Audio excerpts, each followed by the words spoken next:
أعوذ بالله من الشيطان الرجيم بسم الله الرحمن الرحيم إذ قالت الملائكة يا مريم إن الله يبشرك بكلمة منه اسمه المسيح عيسى ابن مريم وجيها في الدنيا والآخرة ومن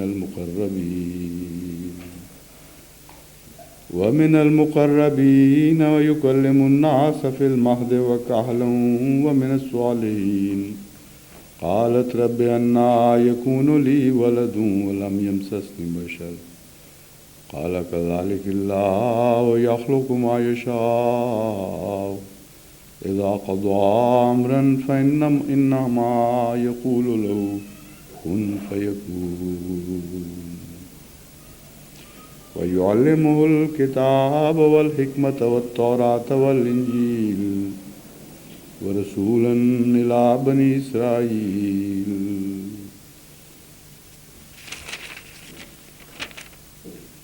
I have left the recitation of the last verse because I think we will not be able to cover that much today. In fact, we have not yet finished the first verse on which we were discussing during the last session. That is قالت الملائكة يا مريم إن الله يبشرك بكلمة. But before we proceed further, I should like to read the translation of these verses.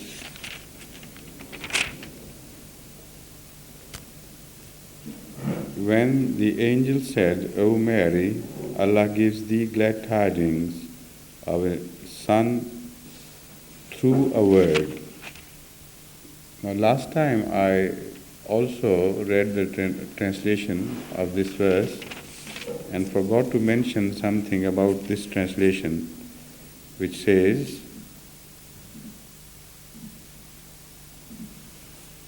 Allah gives thee glad tidings of a son through a word. Generally, the accepted classical translation would be different in this little, this particular word kalima. The kalima is translated as having been referred to Jesus Christ himself. So in the normal translations, accepted translations, that is to say the classical so far, the translation should have been that we have given thee, Allah gives thee the glad tidings of a son, that is a word. And a word and son are one and the same thing, alternative to each other. But here the translation in this Ghulam Farid, is it? Or? Yes, Ghulam Farid's short commentary is of a son through a word. Now this is not a real translation, it is in fact a commentary which he had intermingled with the translation. The safe, I think the right approach, which will not raise undue controversies, would be to make the translation as it is and write commentary notes below. But sometimes, inadvertently, some translator who wants to point out to a certain aspect of a translation is carried along with that particular attention and makes a misstep here and there. So this is one of the examples. In my personal view, this translation should have been rendered as it is in the Holy Quran, يُبَشِّرُكُ بِكَلِمَةٍ. Allah gives you the glad tidings of a word from him, Ismuhul Masihu Isa ibn Maryam. Malak Sahib has done this because Hazrat Muslim Maud, for the first time, to my knowledge, pointed out to this possibility of the translation. And he was very emphatic on this and he has raised this discussion at length from Arabic as well as from the other Quranic references. He has proved or attempted to prove that this translation is not only valid but also should be the preferred translation, that kalimatin minhu means, kalimatin min Allah or kalimatin minhu means that on the authority of Allah's word, we are giving you the glad tidings of a son whose name would be Jesus. So because it is explanatory and belongs to the realm of commentary rather than translation, so it should have been kept there, not intermingled with the translation. This is what I am pointing out.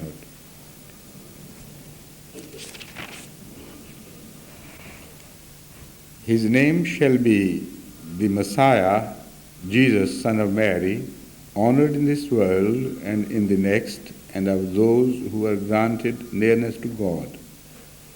And he shall speak to the people of in the cradle, and when of middle age, and he shall be of the righteous. She said, My Lord, how shall I have a son when no man has touched me? He said, Such is the way of Allah. He creates what he pleases. When he decrees a thing, he says to it, Be, and it is. Again, as I pointed elsewhere too, the translation be and it is wrong. And it has been influenced by the biblical statement. In fact, kun fakana is not the expression of the Holy Quran. The Holy Quran says kun fayakun.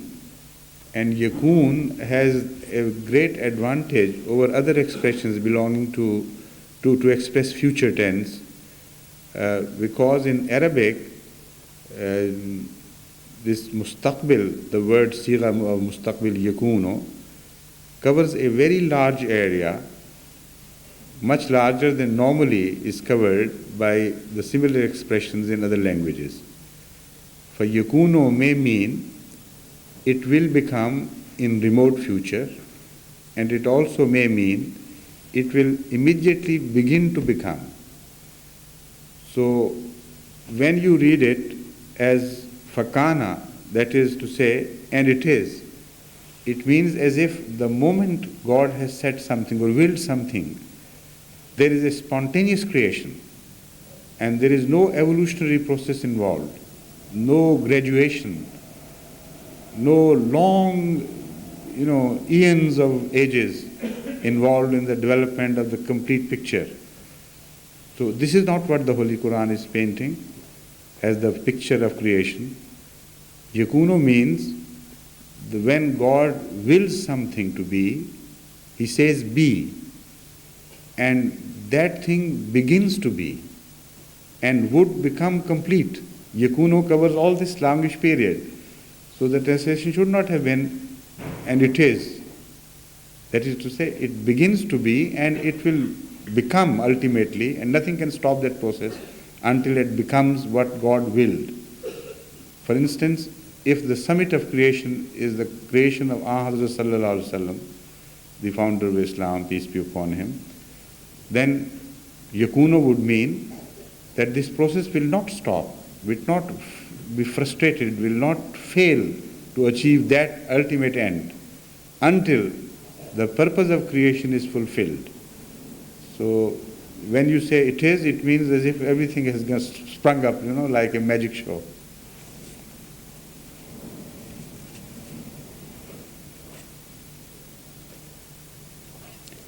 وَيُعَلِّمُهُ الْكِتَابَ وَالْحِكْمَةَ وَالتَّوْرَاةَ وَالْإِنْجِيلَ, and he will teach him the book and the wisdom and the Torah and the gospel, and will send him on a messenger as a messenger to the children of Israel.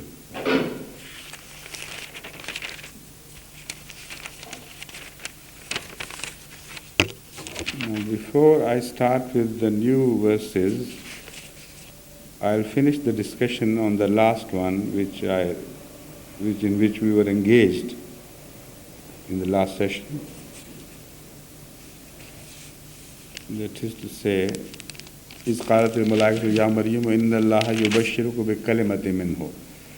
I was telling you that Hazrat Masih Maud alayhi salatu wasalam has written in detail on the word wajihan and explained what it really means, and also refuted the claims of certain non-Ahmadi scholars that wajihan is an indication that because Jesus Christ did not prove to be wajih in the early period, in the first appearance, that is to say, he was ill-treated, he was insulted, and everything, all abuses were hurled against him. And such a man cannot be called wajih, as Jesus was treated. And the Holy Quran says, wajihan fi dunya. So, he can only become wajih if he returns here, and in the second advent, he is treated highly respectfully, and no insult is hurled against him, and then the version of the Holy Quran can be accepted as truth. Otherwise, he will not be wajihan fi dunya. Hazrat Masih Maud alayhi salatu wasalam refuted it roundly and completely, and of which I have already spoken. But the non-Ahmadis take a somersault and completely change their position in this regard, and using the same word, they still want to prove their point in a different way. They also say that wajihan fi dunya means that Jesus Christ was not crucified. Because if he had been crucified and if he had been insulted, you see, it is exactly the opposite of what position they took earlier before Hazrat Masih Maud alayhi salatu wasalam. When he got an effective, ample answer to satisfy every man of common sense, then they somersaulted and took exactly the opposite position. They say because the Holy Quran says he is wajiha, so it is impossible to conceive any situation where Jesus Christ was insulted in any manner. So all these stories of abuses being hurled on him, he being crowned with a crown of thorns and beaten and carried to the place of crucifixion, with all those that insult and hurling of stones and jeering, etc. That is impossible, because the Holy Quran says he is wajih. No wajih can be treated like it. So our version is correct, that it was somebody else, not Jesus Christ. Some Jew was given the shape and character as if of Jesus Christ, because he himself never refutes this, never denies his being Jesus Christ, So as if the whole character was given to him, imparted to him. And this man was insulted, so what? He was not Jesus Christ. So God, this is true when he says he was wajiha. But what about the insults before that? Before this act of taking him to the point of crucifixion, he was all through insulted, all through badly treated. But apart from that, if insult at the hands of people, ordinary, mean, worldly people, means such a man who is insulted by the worldly wise people is not wajih, then which prophet is? Because the Holy Quran says, Ya hasratan ala al-ibad ma yatihim min rasulin illa kanu bihi yastahzi'un. Kanu bihi yastahzi'un. It is in Yasin, Surah Yasin. Kanu bihi yastahzi'un. That's what it said. It's in Surah Yasin. The Holy Quran says that there is not a single prophet who was sent to the people and whom people did not treat most disrespectfully and insultingly. So that shows either, according to their position, Jesus was not a prophet because he was wajih and as such he could not have been insulted, or all the prophets, that is definite one thing, which is a natural corollary of their way of thinking is, Jesus was not a prophet. Secondly, all the prophets were prophets all right, but were not wajih. They were not respectable people. So all this is wrong, and crooked thinking has all created all this. Hazrat Masih Maud has also pointed out something which is quite interesting to observe, and which is completely new. You won't read such commentary anywhere else in the classical writings on the Holy Quran. He says, instead, God has changed the expression. In the first place, he says, wajihan. Jesus was wajih.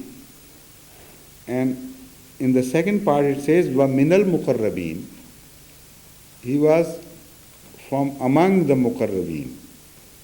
Now, this expression may mean that when God says he is from among the muqarrabeen, all the other prophets are kept in view, and what is meant is that he is one of the prophets who are near to God and who are close to him, or one of those, whether in the past or to be in future, who would be muqarrabeen, and he is one of those. Hazrat Masih Maud has observed something different. He says it may also mean that muqarrabeen of his time were referred to. And in that light, it will be understood to mean that there was not just one muqarrab at the time when Jesus Christ is being discussed, but in the world there were other muqarrabeen as well, other prophets of God too. And he's one of those.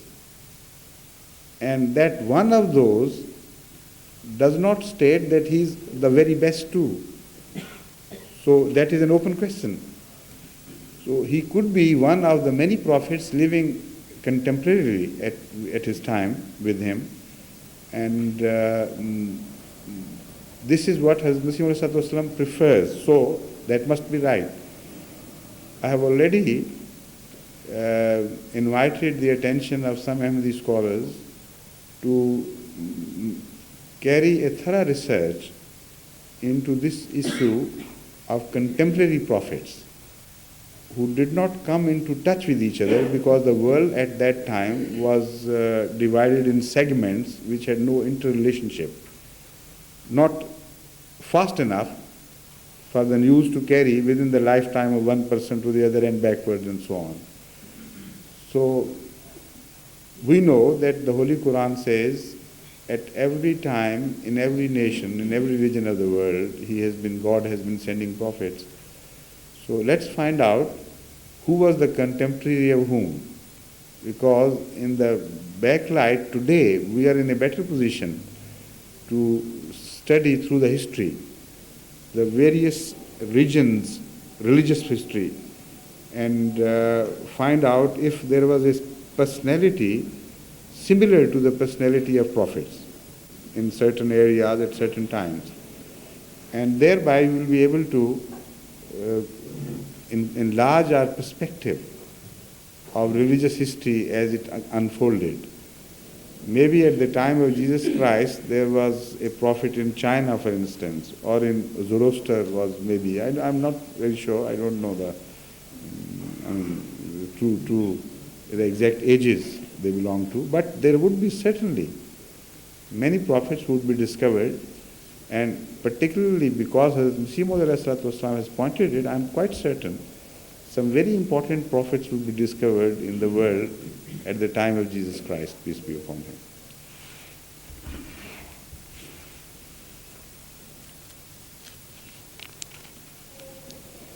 وَيُكَلِّمُ النَّاسَ فِي الْمَهْدِ وَكَهْلًا وَمِنَ الصَّالِحِينَ.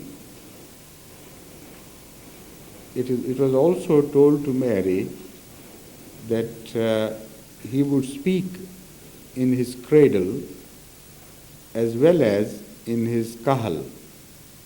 And a lot of discussion is found on these two words as well as on the following expression of Min as-Salihin in the classical commentaries. Many things about these words have been intriguing the earlier commentators. So I'll give you a summary of what has been said or written on this particular verse. First of all, I should like to point out that according to the Arabic dictionary, al-mahad is literally cradle.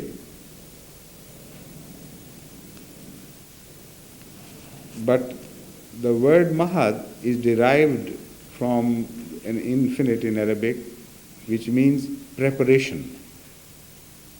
So cradle is only an acquired meaning from that infinitive.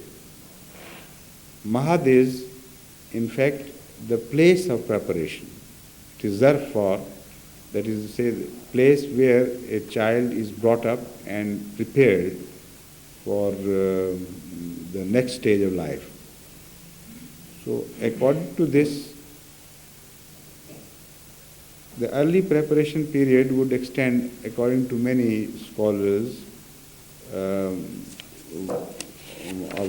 language, from the first birth, from that moment of birth, to up to 4 years. Some have taken the position that it only extends to the suckling period. As long as the child is suckling, he would be called in mahad. Some say no, children even up to 4 years are kept in certain protected places.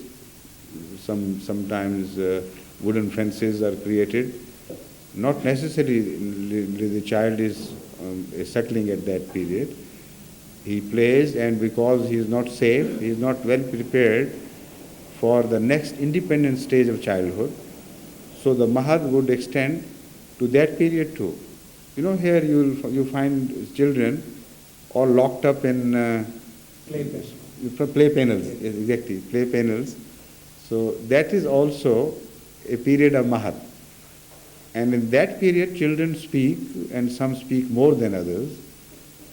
So as far as mahad is concerned, those who insist that it is a miracle of Jesus Christ that he spoke during the period of mahad, they try to shorten the time of mahad to a year or two. But the fact is that even at that time, children can speak. We know some children in our family who started speaking while they were 10 months old. And here is Farooqi Sahib sitting before us. His son started speaking very early, and he's very good speaker, very fast and very clever in speaking.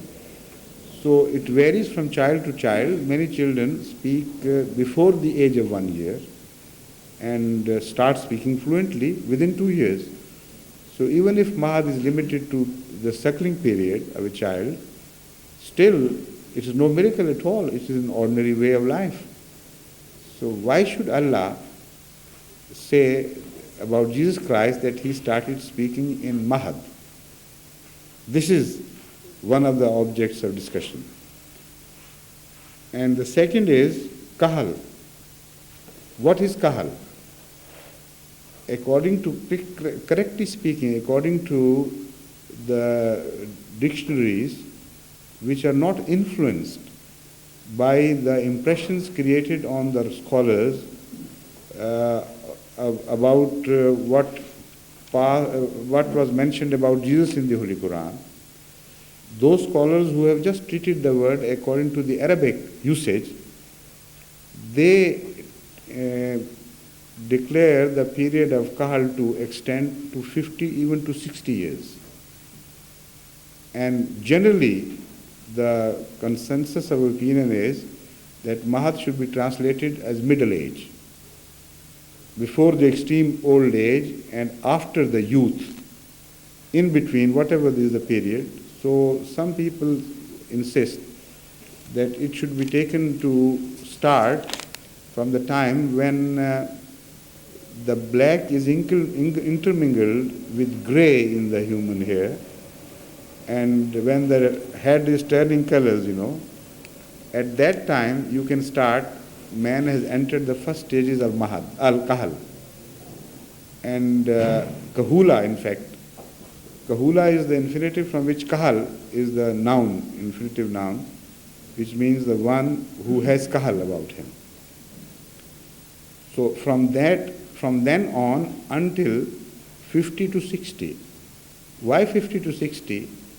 Because it varies from person to person, whether he is to be declared an old man or in the middle age according to his own health and way of life. Some people even retain the middle age period up to beyond 60. But the scholars generally base their opinion on generalities. So in some areas people might have considered people old enough when they reach 50 years of age, and in some other areas with healthy style of life, they might have noticed that even up to 60 they shouldn't be declared old. So this is why there are variations. But the essence is the same, that mahad will not apply to advanced people in age. The middle age period is what is described by kahal. But again, those scholars who are influenced specially by the story of Jesus Christ, as they understood it, would declare that mahad is a period from 30 to 34. Why they say it is because, according to them, Jesus Christ was ascended to heaven at the age of 33 or thereabout. So how could he be called a kahal by the Holy Quran if he disappeared at the age of 33? So they have to start early and finish there. And they say so, it means that he was kahal when he was speaking. Now this is a very intriguing explanation, because in fact it is exactly the other way around why Allah used the word kahal along with mahad. To speak early may be something very special. It depends on how early it was. But to speak in kahal is nothing extraordinary at all.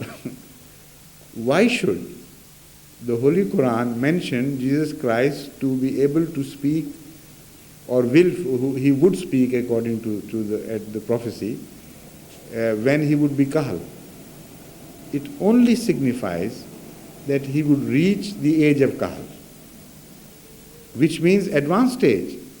So not the early period should be focused upon, but the advanced period. And that is what gives light to the story that Jesus Christ was ascended to heaven at 33. Because according to the consensus of opinion, kahal should apply to the middle age, and 30 is not a middle age. This is why some scholars have described the age of kahal to begin at 40 and end at 60. Now they are nearer the truth from other angles as well, because in the raw youth generally prophets are not made. I mean, God does not entrust the important office of prophethood to people except exceptionally at age earlier than 40. This is an accepted historical fact. But there are exceptions, like in case of Yahya and like in case of Hazrat Jesus Christ, peace be upon him. So if he was to be made a prophet earlier than the age of kahal, this prophecy would mean that although he would be made a prophet because he would start speaking prophetically earlier than the age of kahal, even at the early age of childhood, he would live up to the kahal, up to that responsible age where generally people are gifted with the office of prophethood. And that would only be true if he survived the crucifixion and lived beyond that age.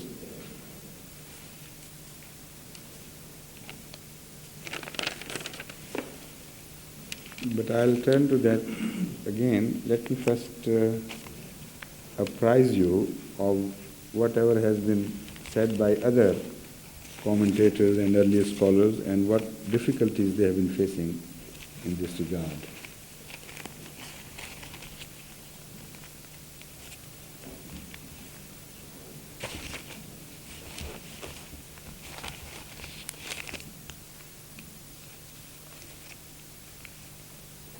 Generally, I depend on Razi, Tafsir Kabir Razi, because he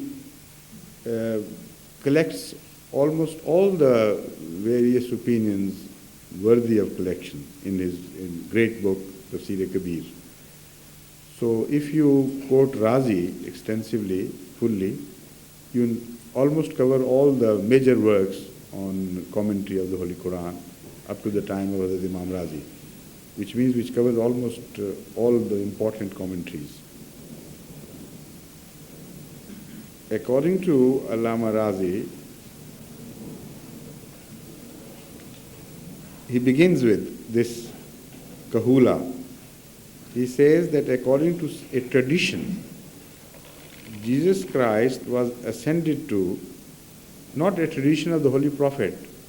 What he says is, it is reported. The word rawayat here does not indicate rawayat in the technical term, but what is said by him is, it is reported that Jesus Christ was ascended bodily to the heaven at 33 and a half years of age. This raises a question, according to Imam Razi. According to the correct lugwi mana, how would you, lexicographic translation, I think, that is the word. According to the correct lexicographic explanation of the word, according to Allama Razi,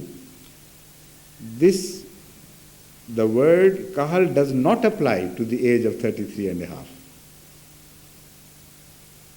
Because he says this word begins to apply to a person when he has expended his youth and has turned the corner towards old age. And at 33 and a half, we don't observe people having done that. So that creates a big problem.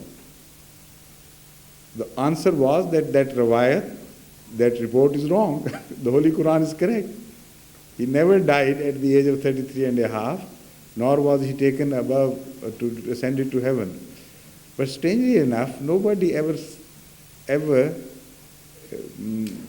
offered the explanation that maybe in the heaven he is talking to himself all alone. They say, they have the concept of heaven as if in the fourth heaven, if Jesus Christ is living there ever since. They have not mentioned it because they believe he is the only human being living among the heavenly bodies. As such, he will not be able to converse with anybody there. Perhaps he is serving a solitary ever since. So this is the main problem. Otherwise, they could have suggested immediately, all right, what then? He is ascended to heaven and maybe he is talking to others, to angels and things. But they have all taken this position that this must apply to this first period of his life, of earth. And it does not apply yukallimun nas, because the word used by the Holy Quran are yukallimun nasa. So heavenly bodies may be there, but there are not a nas present in the heaven. So this is the only reason they are restricted, and they are bound not to offer such explanations that he would be speaking with Allah, speaking to angels and things. So the Holy Quran is very specific on this, that at the age of kahal, Jesus Christ would speak to people, ordinary human beings. So that obviates the possibility of his having ascended to heaven. That is the only answer available to us. No other way. So how they try to overcome and circumvent this hurdle, that is what is described by Allama Razi.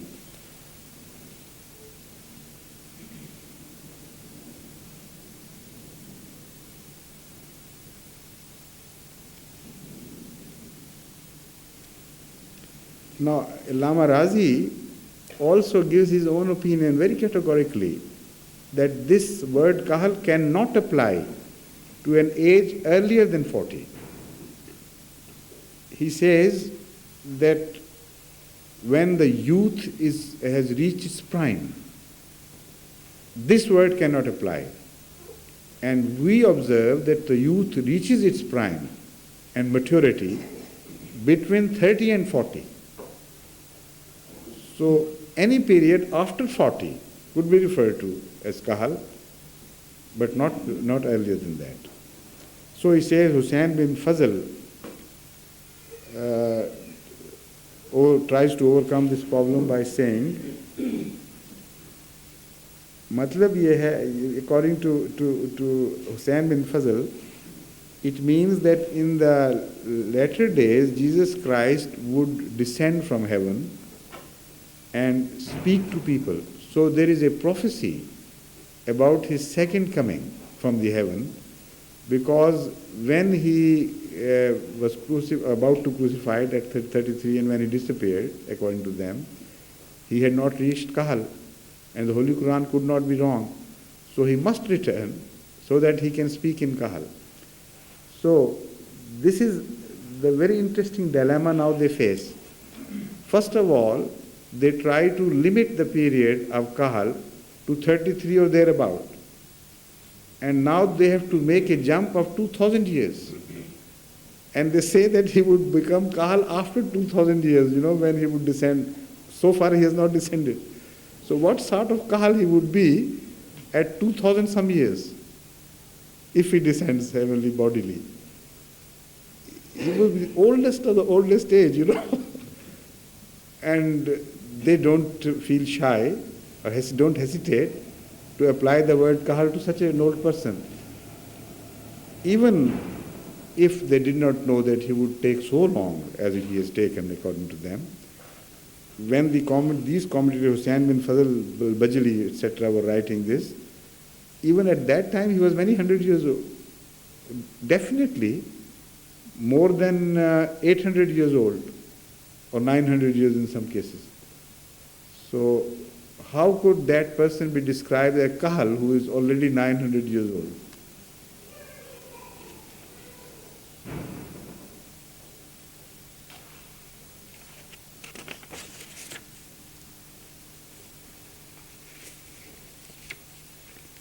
Again, Lama Razi has raised this question that if a child is in infancy, if he begins to speak to people, address people, that could be miraculous, all right.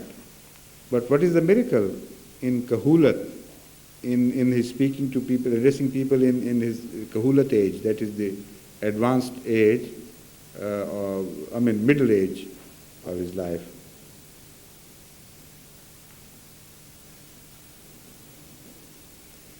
One of the answers quoted by him is that this was in fact mentioned because it was prophesied that Jesus would change from infancy to the period of old age. If he were a god, he would not undergo change.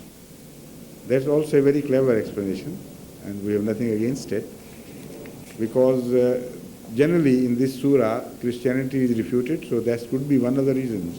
Why not?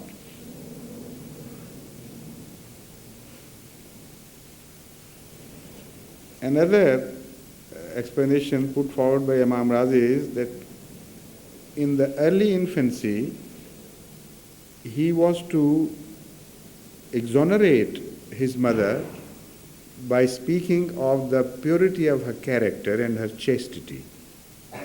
That was a very special talk, so it was mentioned.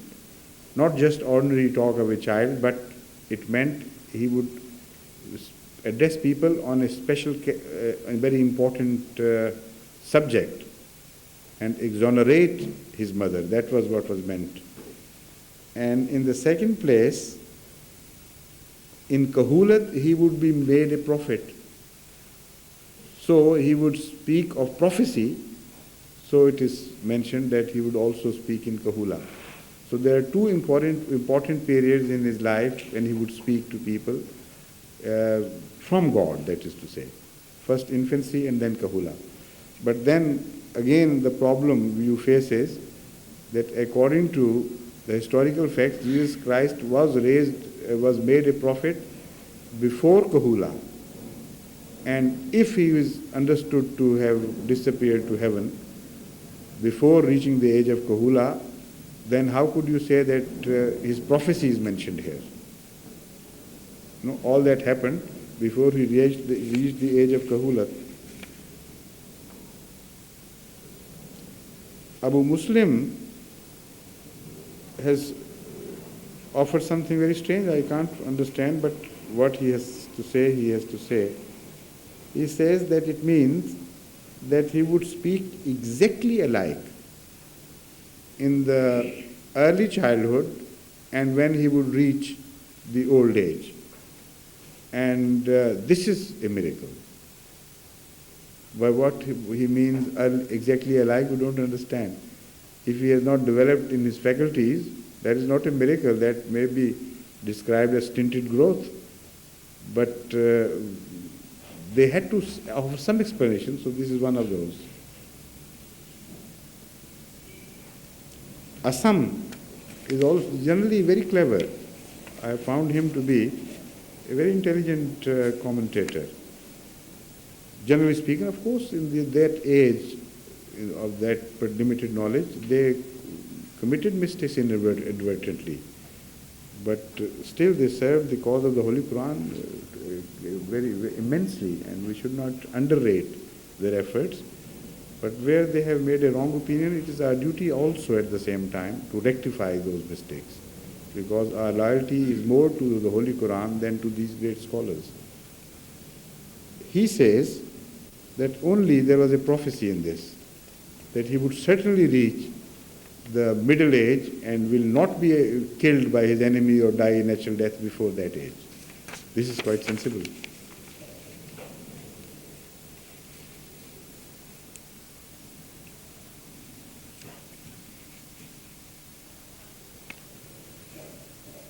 Hazrat Masih Maud ﷺ has spoken on this too, and as naturally was expected, this was a very special subject for him.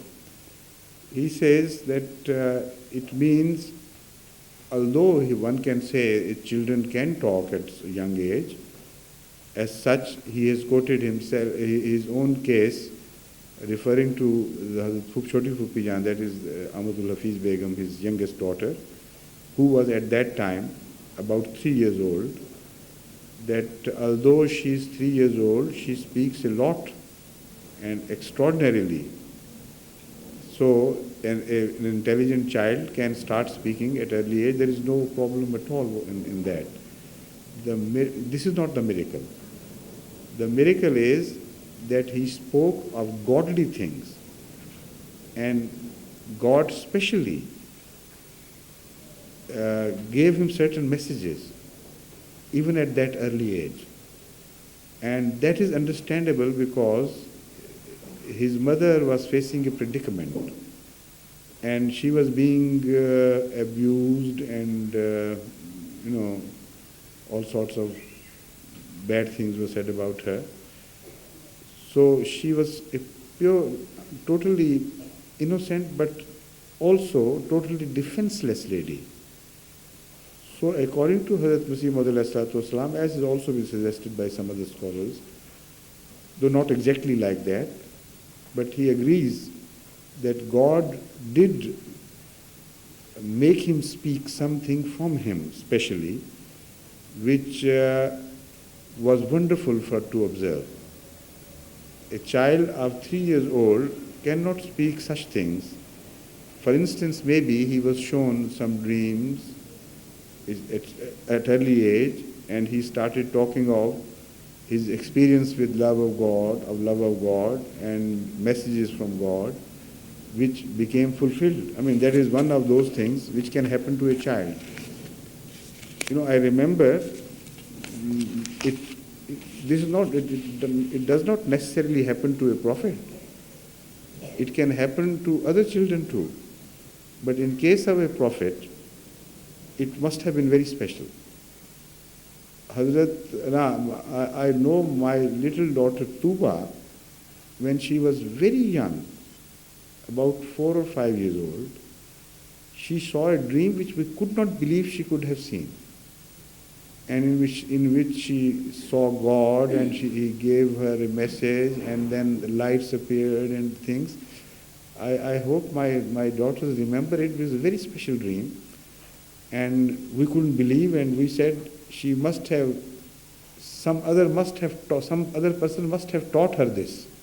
Otherwise she can't conceive of such a thing.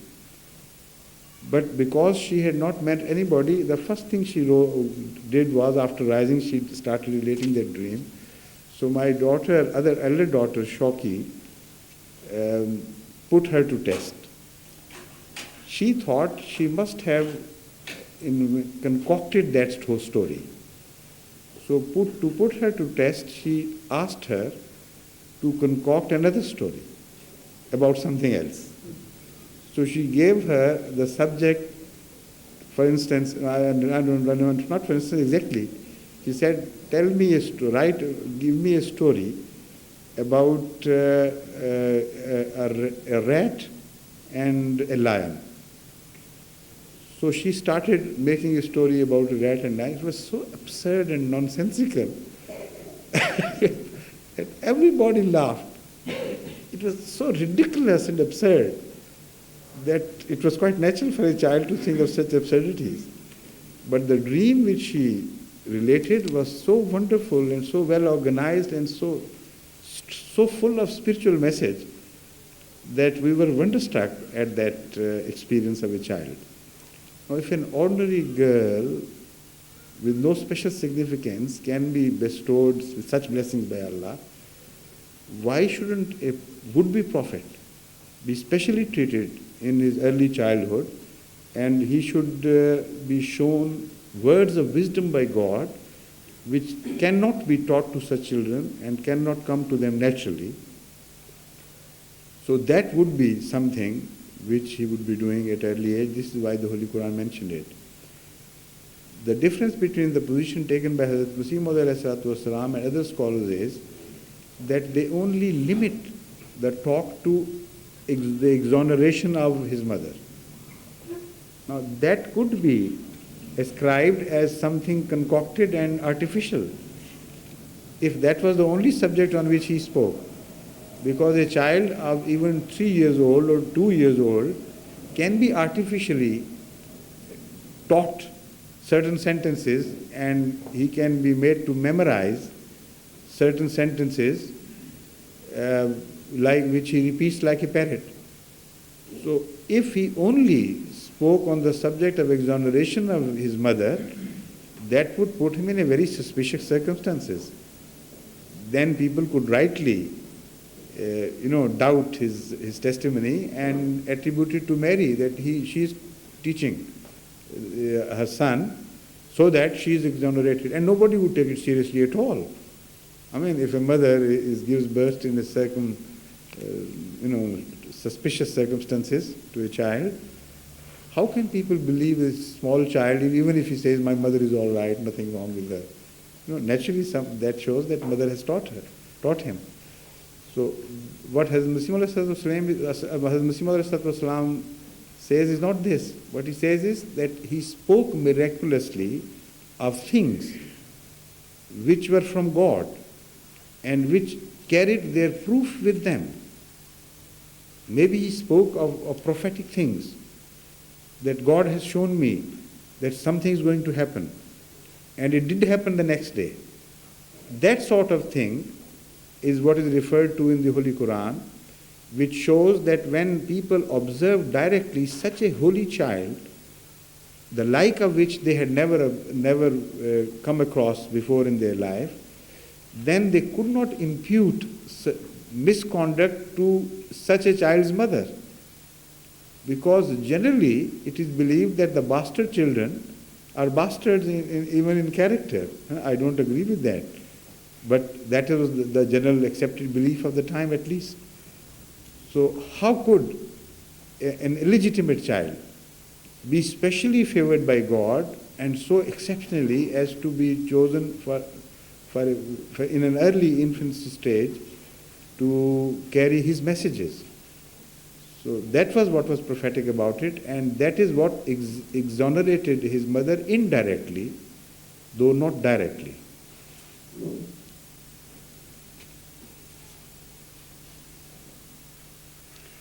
Another thing which is intriguing the commentators is the word minas salihin as it is placed in the end of this prophecy about Jesus. They wonder why the word salihin has been mentioned in the end of the list of his great attributes. He would be a prophet, he would do this and that. And the word saleh is apparently the first rung of ascendancy to spiritual heights. So why should the Holy Quran say minas salihin about Jesus Christ after better and higher things have been already told about him?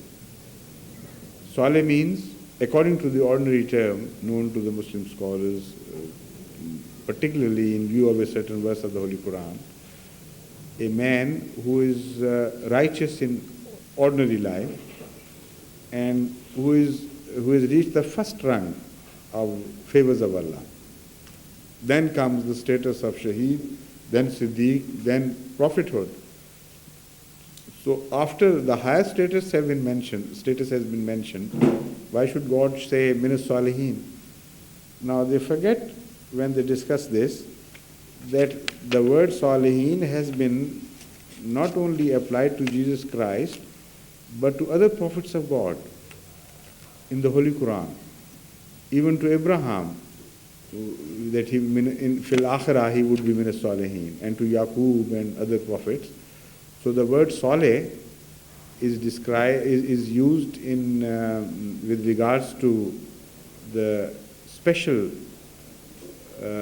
tributes to the characters of prophets other than Jesus Christ. So the same issue applies to other prophets.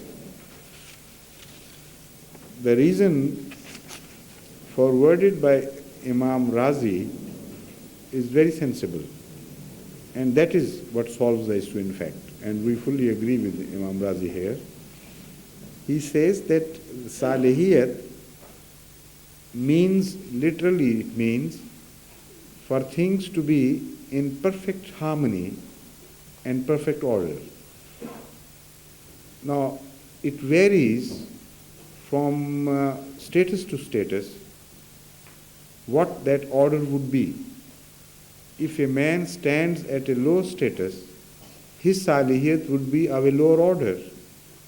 If a man occupies a higher status, his salihiyat would be with reference to his status, what he holds. So when the prophets are described as saleh, it is a very high tribute, and it's not just an ordinary expression of the saleh term used in the Holy Quran. This is why prophets are also claiming to be the Muslimin, while Muslim is the first initial act of becoming enrolled as those who submit to God. So all these terms should be translated according to the persons to whom they are applied. The word Muslim as applied to a prophet, for instance, the Holy Quran says, when God told Abraham to become a Muslim, he said, Aslamtu li Rabbil Alameen. Yes, already I have become a Muslim. I have submitted. So that doesn't mean that he was just enrolled as the first Muslim, new convert. What it meant was that the word Islam as applied to prophets would be much more demanding than the word Islam applied to ordinary people.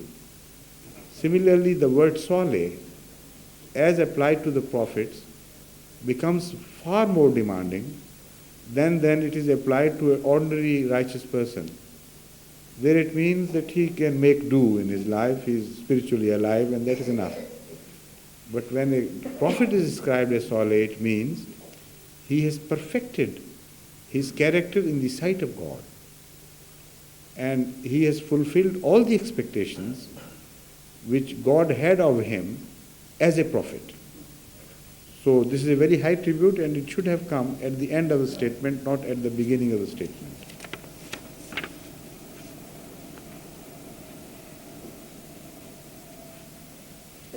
Hazrat Muslim Maud has forwarded another explanation, connecting the whole statement together and reading it as one piece. He says that this verse, up to Min Salihin, means that there was no duality in Jesus Christ right from the childhood till the end, and there was no break in his character. No period in his life was questionable. Right from the start till the end, he spoke of pious things and he acted piously as well. A child of young age can speak pious words, but he may not be a pious child. So Minas Salihin completes the picture according to Hazrat Muslim Maud. And here we find the case of a child who was not only good in his words but also in his deeds.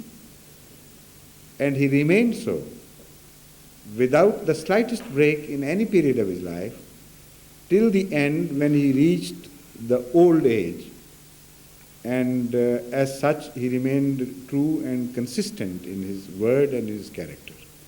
This is also a very beautiful commentary, which I thought I should like to share with you.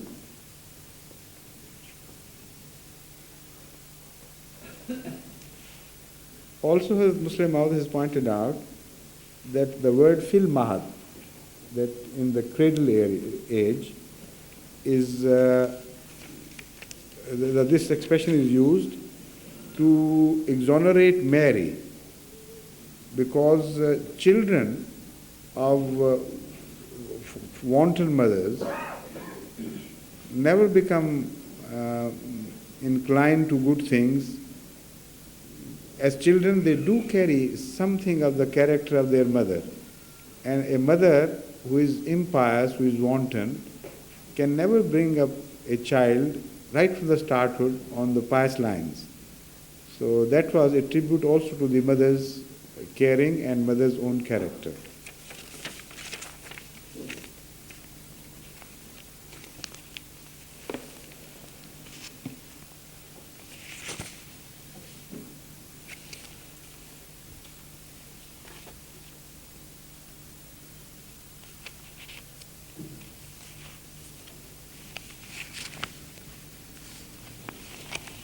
No, the second verse, or yes, we have time for the second verse.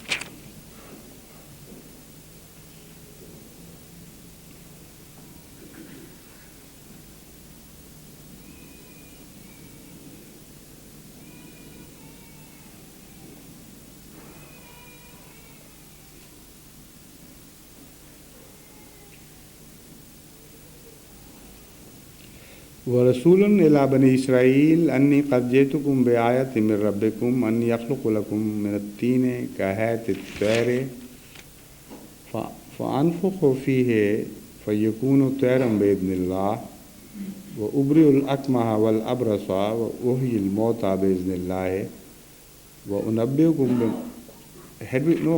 we haven't reached that far, have we? I'm sorry. قالت رب أنى يكون لي ولد قالت رب أنى يكون لي ولد ولم يمسسني بشر قال كذلك الله يخلق ما يشاء إذا قضى أمرا فإنما يقول له كن فيكون.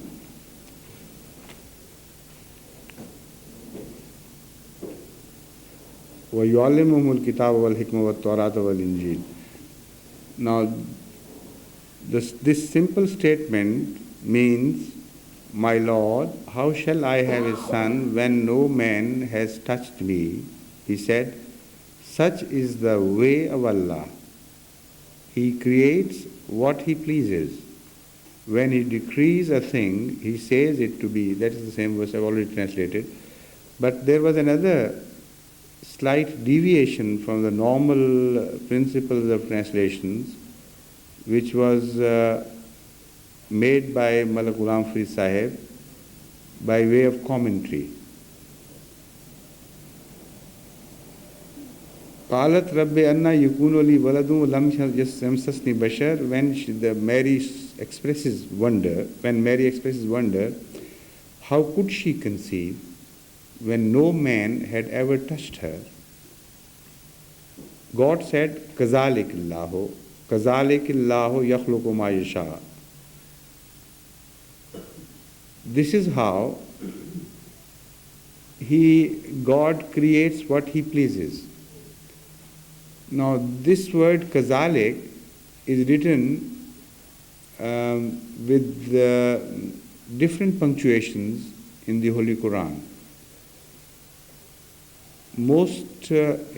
If you have got a copy of another, is there a stop or a sign of break of statement after kazalik in the Holy Quran you are holding? Kazalik Allah? Yes.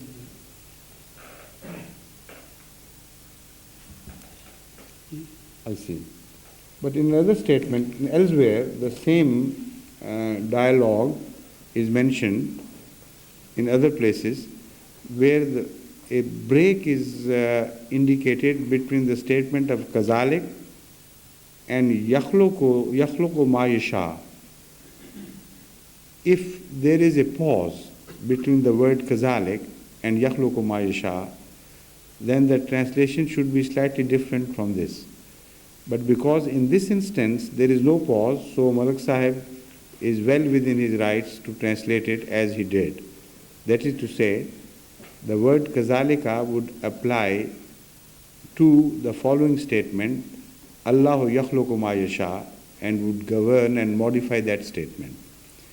Which means that although you say that no one has touched you, yet Allah is all powerful to create as He pleases. Kazalikillahu, this is how God creates what He pleases. But in other instances, when the same dialogue is quoted in the Holy Quran, you would find a pause between the word kazalik and the following statement, which is indicative of another thing altogether, which means that you are right. As you say, nobody has touched you, and as such you will bear a child. That would be one statement, and the second would be Allah creates what He pleases. Now, in the other instance where Hazrat Yahya and Hazrat Zakaria is mentioned, there also the same expression is used, and we would refer to that and see what the translation is made there in that case.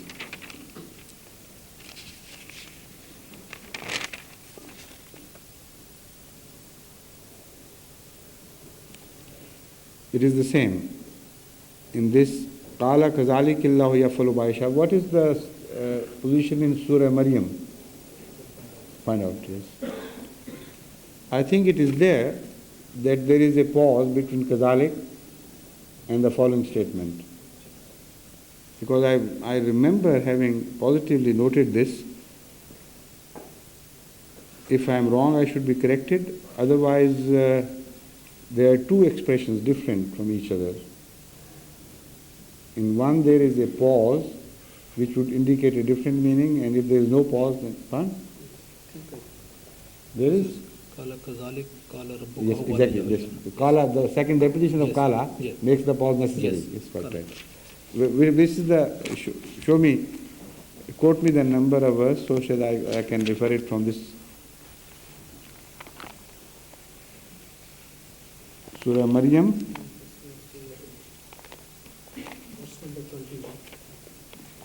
19, chapter 19, That's right, yes, that's right.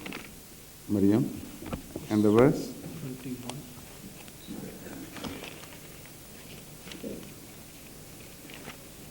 Which verse? Yes, right to the left.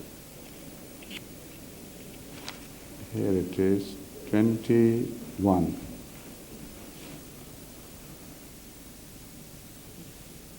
Yes. قالت أن يكون لي غلام ولم يمسسني بشر ولم أكن بغيا. That was the passage which I had in mind when I said there is definitely a pause between the word kazalik and the following statement. And this pause is made necessary by the expression which is used here, and there is not a matter of choice for us at all. The Holy Quran makes a pause necessary here. Because here in this passage it is said, she said, how can I have a son when no man has touched me, neither have I been unchaste. قال كذلك قال ربك هو علي هين. The repetition of the word qala now makes it necessary to read the other way around. It says, the angel said, thus it shall be, kazalik. But says thy Lord, it is easy for me, and we shall do so that we may make him a sign.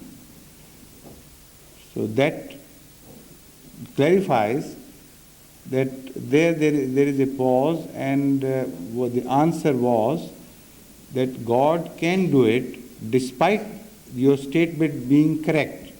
The statement is not challenged, but still Allah says, it is well within the powers of Allah to give you, to create a special birth in you while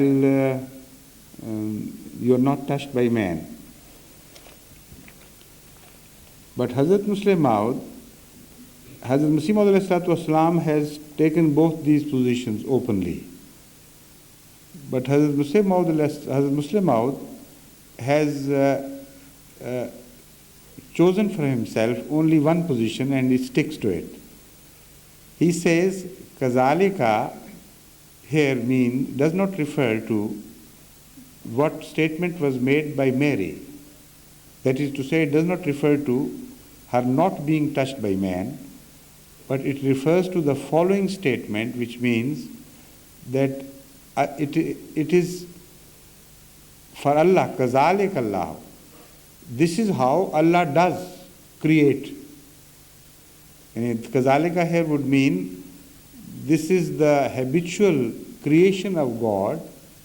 This is how Allah does things. And Kazalika would refer to the past conduct of God vis-a-vis creation.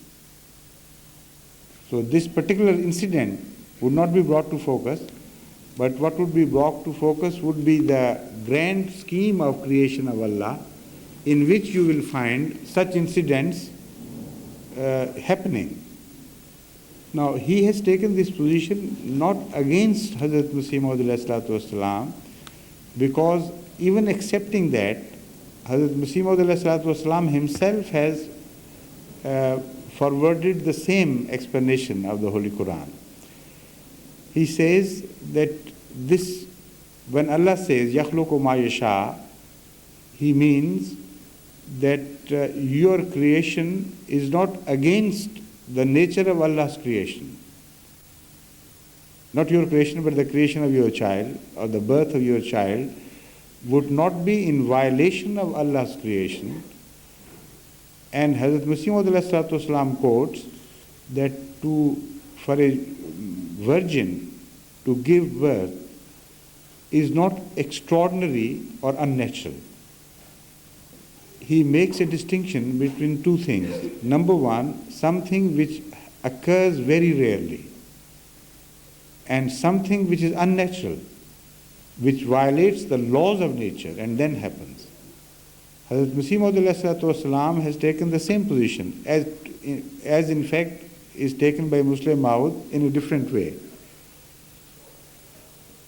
The substance is the same.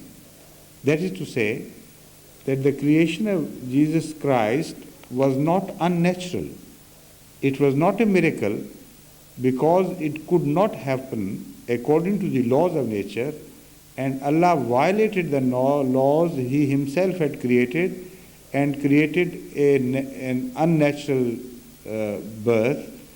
This is not what happened according to Hazrat Masih Maud and Hazrat Muslim Maud. What happened was, and why they took this position, and this is exactly the position of every Ahmadi, that Allah never breaks His own laws.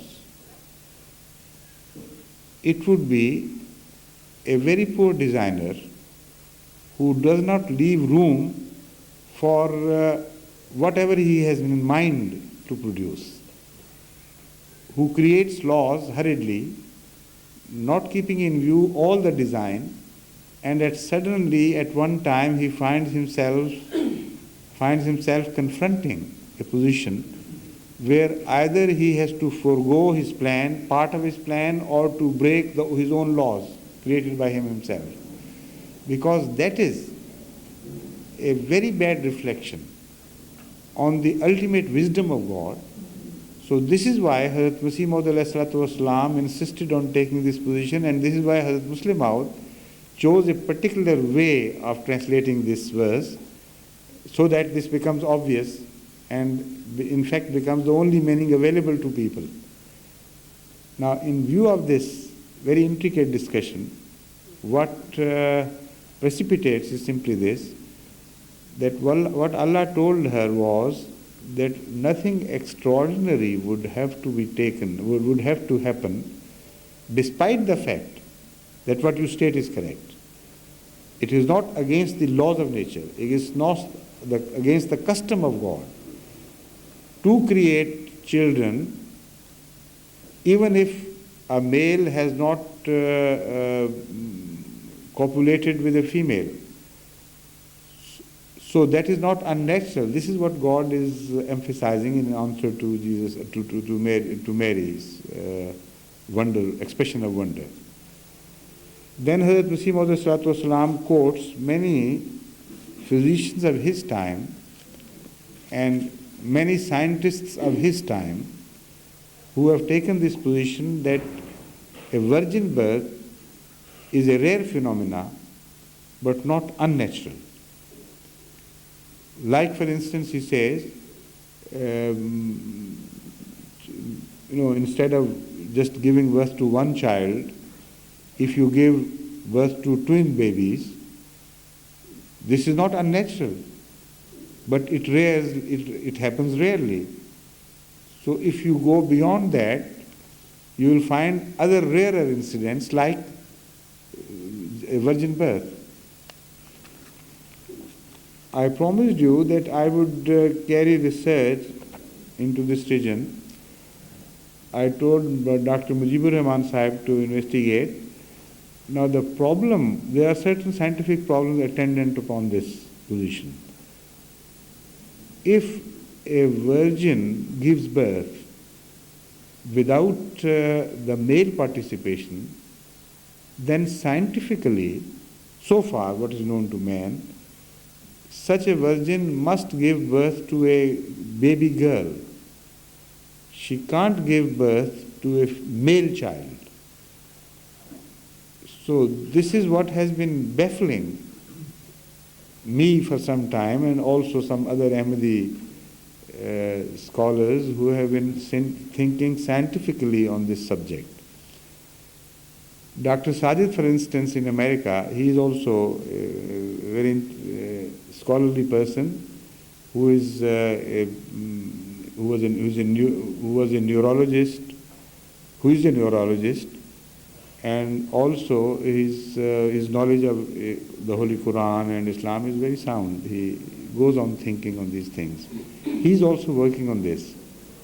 So he recently proposed one of the two solutions. One he himself rejects, and I agree with that. That's unconceivable. It's inconceivable. That is, if a birth is given not to a female, it could, maybe such a birth could take place in case of hijra, that is to say a eunuch, who is neither a male nor a female. But it's impossible for a God to give such a birth to his chosen prophets. I mean, this is something of such, absolutely disgraceful nature that no one can ever accept this according to his own nature, that God should choose a hijra who is neither a man nor a woman, who stands in between the two, to work as his prophet. So that's out of all question. Moreover, it's not scientifically proved, it's just a conjecture. But there is another possibility which is scientifically proved according to Dr. Sajid, and I have told him to collect further data and further investigate this possibility, that sometimes at the birth of a girl, in her uterus, which is in the offing, is also carried the germ of the birth from her forefathers or fathers, etc. And that remains dormant and inactive for as long as the girl does not reach maturity.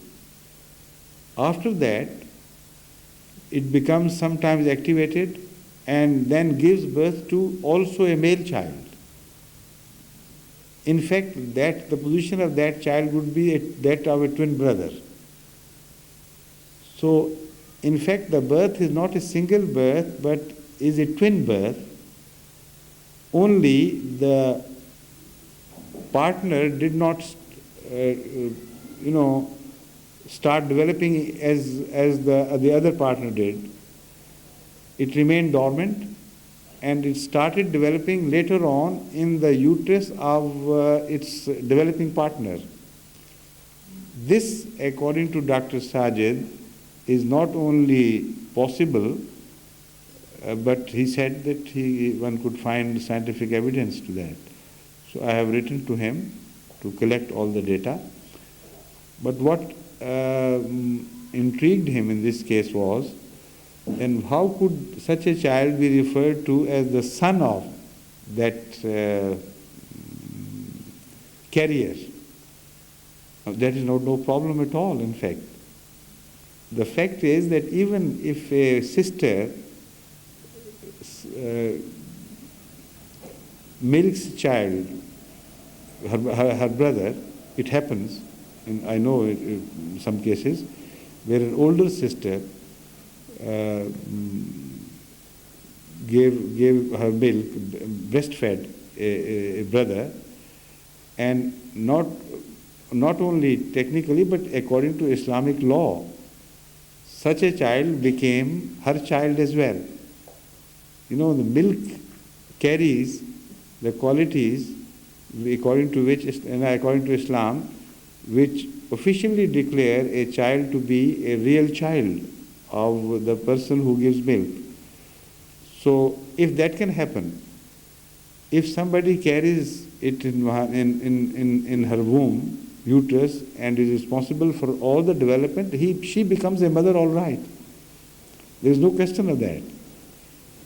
So that child could be referred to her as her child.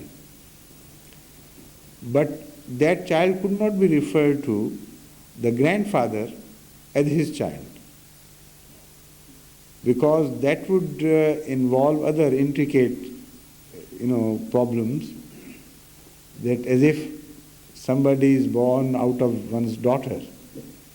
So because no act of copulation takes place, it is a natural inbred phenomenon. So normal nomenclature and things do not apply to these things. What happens is that we can only look at such incidents as miraculous, in the sense that they are very rare happenings, and also legitimate. There is no illegitimacy involved in this. So all that we can conceive is that such a child is the child of that mother who gave birth to him. Now, I don't claim that this is exactly what happened. What I am telling you is that these are also the possibilities which should be probed. But one thing is positive, and that is final, that as Hazrat Masih Maud has mentioned, God never breaks his own laws. It is inconceivable.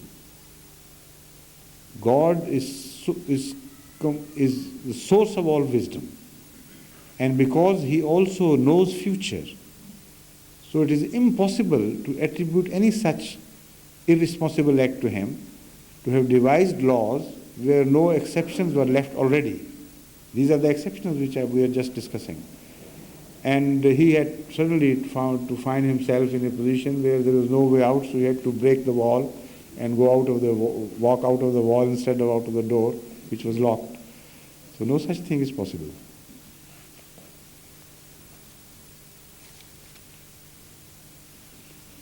Why I am saying it? Because when you discuss these things with your friends and you suggest even such a thing, they will raise hue and cry against your even conceiving such a possibility.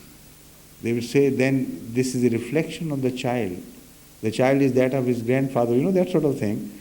And very ugly and bitter, degrading things would be said about whoever even put forward this possibility as an idea.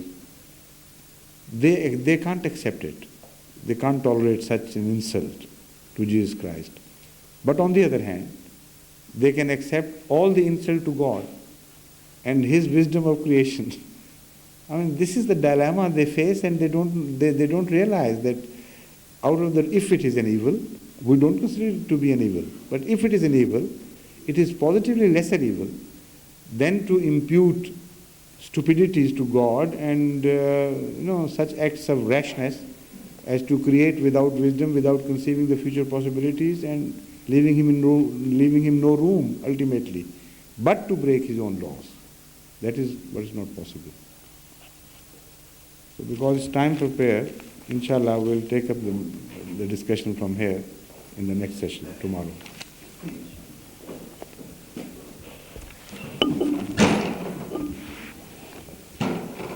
Assalamu alaikum.